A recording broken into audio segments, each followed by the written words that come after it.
Hey guys, I'm Tim. I'm Bob. I'm Spencer. And I be Dan. Ooh, and this is the Board Game Rundown. Today, we are going to review Ascension, Curse of the Golden Isles. Curse of the Golden Isle. So this is a standalone expansion of Ascension. I don't know how you would mix in some of the other sets with this, just because of all the other things that are going on here, which makes this unique to the other versions or expansions of Ascension, which you could just mash together and throw into a as long as you, I assume, as long as you throw together an entire, like, whatever you call this, how these are lifebound cards. No, like, everything's lifebound and oh, okay. I honestly think you'd be okay mixing in some of them onto this. You just have a hard time mixing these into the other ones. So it's not reverse compatible, exactly, right? But you could or no, it's backwards compatible but not forwards compatible. It's one of the other. One of those. But yes, good point. I mean, so you'd end up with a deck, this tall if you added all of the Ascension expansions, because there's a ton of them. There is. But Ascension is like 10 years old. It's been around a while. There's like a 10th anniversary edition, which I would love to see. I really like Ascension. I enjoy the app a lot. This is it's a pretty standard deck builder. You've got basically two types of currencies.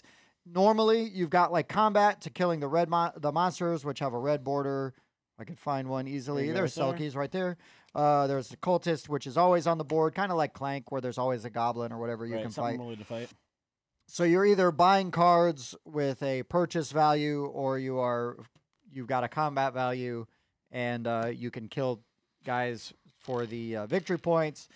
And then this one adds, so not only is there sort of a spatial element where you can move around because there's an ability called Anchor. So if you're on the location where you buy a card, it might give you an extra ability if it's got an anchor ability. Otherwise, you can buy a card from anywhere. Like a normal deck builder. Like a normal deck builder. Also, if you take a card and you're in the location as one of these cursed treasure tokens, you get the treasure token and part of a chicken nugget, it looked like.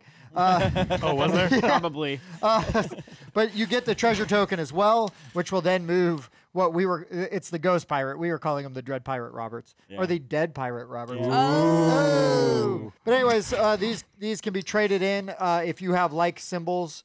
You need a pair of them to trade them in, but then you get two of the type that you trade in. So it could be like a card draw. It could be a buying power. There's also an interesting... I forget what that is actually called, but that navigational wheel, right? Yeah, it's a wild currency. Yeah, that functions as a wild, which is really cool because it opens up what you can buy and when you can buy things. Like, oh, I'm one short or two short of this. And whatever you want. And so they do a nice thing where your player piece, to indicate where you are on the board, also has a dial on it, which then tracks how much of that wild currency you have. Because unlike most games, you can carry over a currency between turns, which is kind of crazy. And just the wild. And only the wild, but I mean, that's the one you'd want to carry over, right? Yeah, it's the best one. It is the best one. You had like 6 of them at the end, right? Yeah.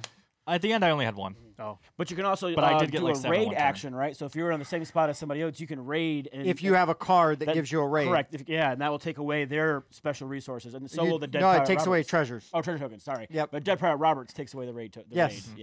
If he moves over you or you move over him, yes, you lose your wild resource.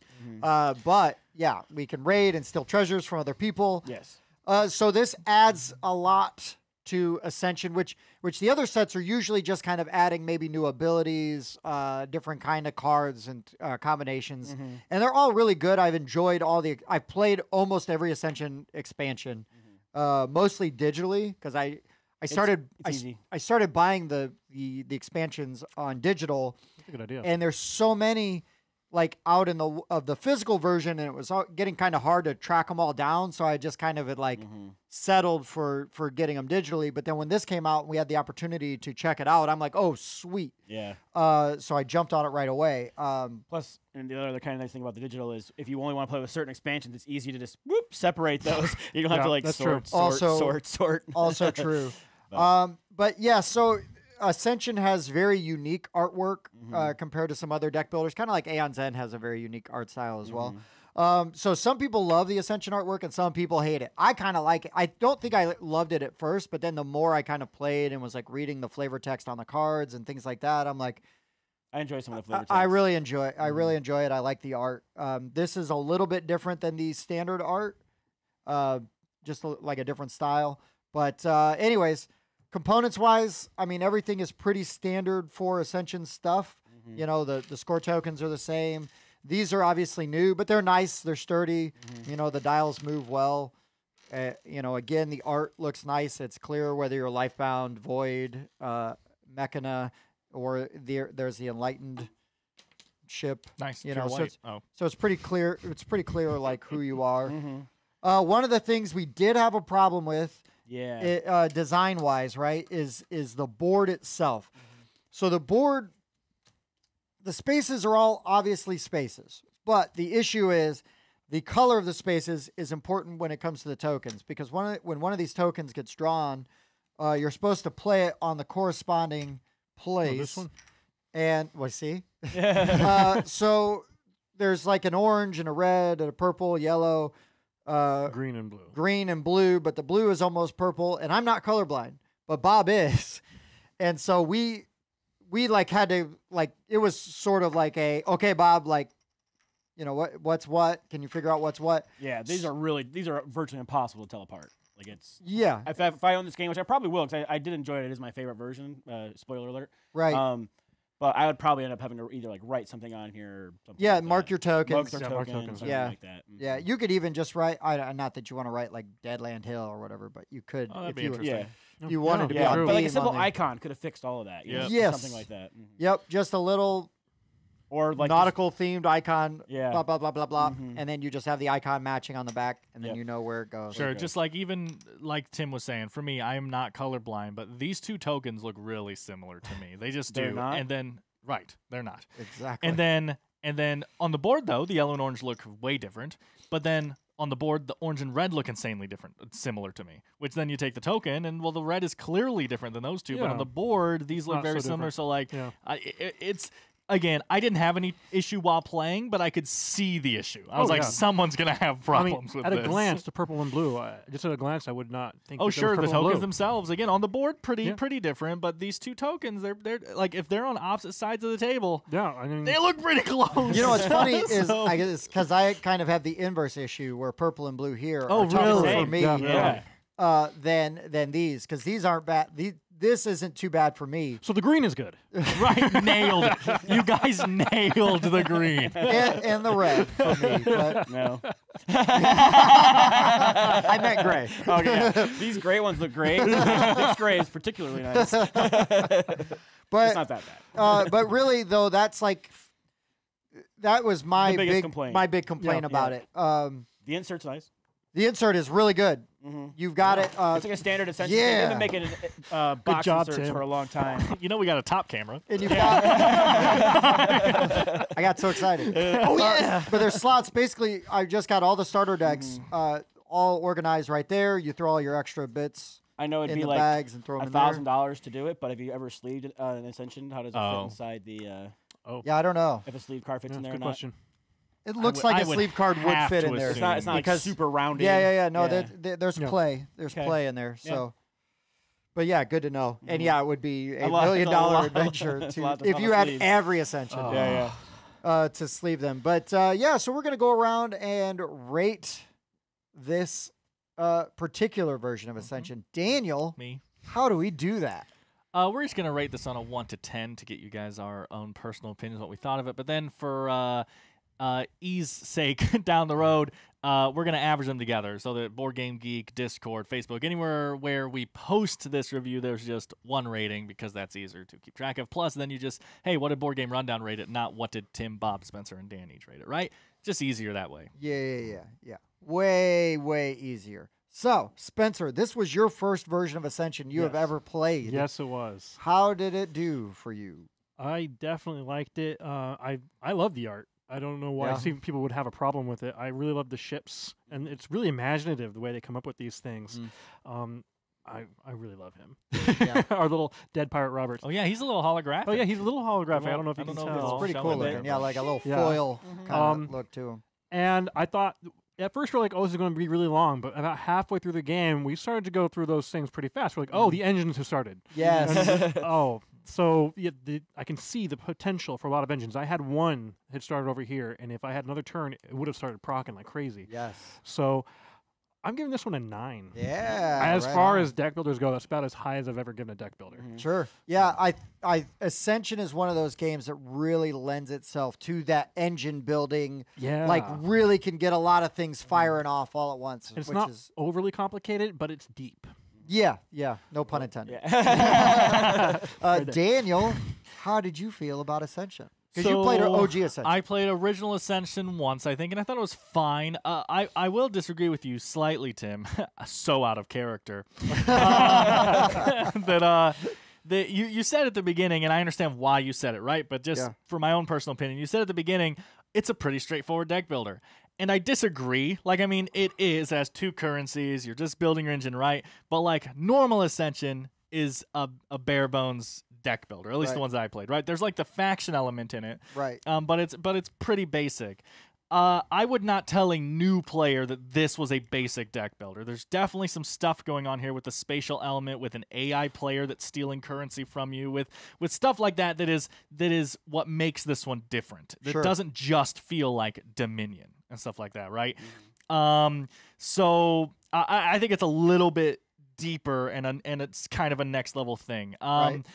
I will say, when I played Original Ascension, it was fine. I didn't think it held a candle to the ICP deck building game, which we all really like. We all think it's really good. Or, again, I've always had a weakness for Arctic Scavengers, right? Mainly because of theme. The game's pretty basic, but this one definitely holds a candle to it. This is up there with Arctic Scavengers to me. Actually, I think I might enjoy this more than Arctic Scavengers. It does something that I always said I wanted to kind of homebrew in Arctic Scavengers, which was a spatial element. This traveling. Oh, I thought you were gonna say pirates. No, yeah. This like idea of traveling for pirates. resources is just really interesting in like a post-apocalyptic deck builder. You have to send your guy out into dangerous areas to try to get resources. I always thought that was really interesting. And then this one kind of does that. This traveling around the board where it matters. It doesn't matter as much as I would have liked, at least in this one game, right? Sure. Like, I never had an anchor ability proc. Oh, right. I rated each of you maybe once. Like, it wasn't coming up as much. And the one time he landed on me, I was immune to it. Right. so it wasn't happening as much as I would have liked, but the idea is there, and the idea is solid, and I had a great time with it. It really did. The very simple, slight things really did up it above normal Ascension, and the theming is fantastic. This pirate theme, the secret treasures, like you said, the artwork I think is fantastic. It really gets you into it.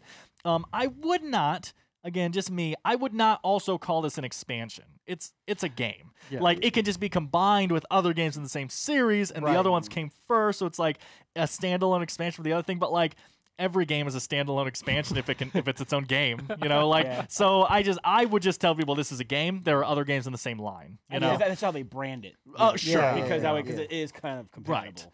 But yeah, anyway, all that said, also it felt pretty balanced. Like, it wound up being a pretty close game, at least for the people that were able to get certain cards going.